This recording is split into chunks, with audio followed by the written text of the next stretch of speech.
Wild Tales by Damian Zifron is an anthology film on 6 vastly different stories set in modern Argentina, all of which are tied to a common theme of revenge.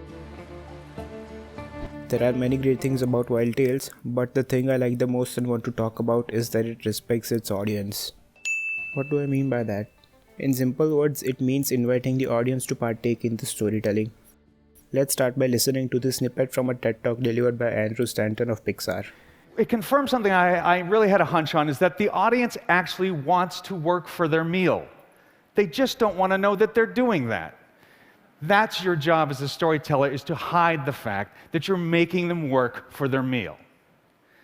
We're born problem solvers. We're compelled to deduce and to deduct, because that's what we do in real life. It's this well-organized absence of information that draws us in.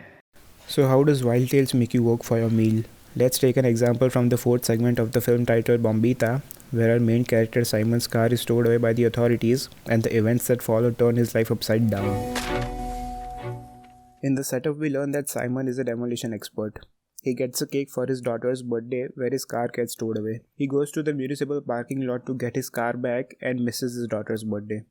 Next day, he goes to the authorities to complain about the wrongful tow away of his car, but gets furious at them and causes damage. This leads to him going to jail, the publicity of which gets him fired from his job, and his marriage falls apart over this period.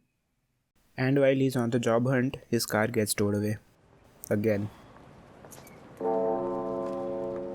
Understandably, Simon is pissed. So all these ingredients are set up in the first 17 minutes, and the director leaves it up to us to prepare the meal with these ingredients. What follows is a montage with no dialogue. The visuals are enough to guide us. We see Simon doing something in the car, which is not exactly clear at first. But when we see the flickering lights, which we saw earlier as well, we know what's up. Next, we see a neatly composed shot of Simon sitting calmly in a cafe, observing his car getting towed away. It's also important to note that the calm and melancholic music playing here is guiding audience toward the conclusion.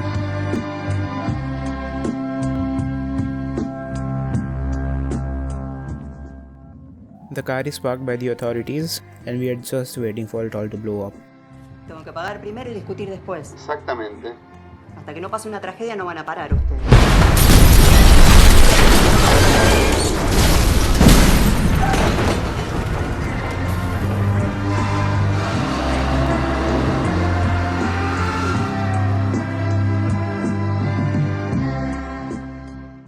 Respecting the audience also ties into show don't tell, as Robert McKee said in his book Story. Show don't tell means respect the intelligence and sensitivity of your audience. Invite them to bring their best selves to the ritual, to watch, think, feel, and draw their own conclusions.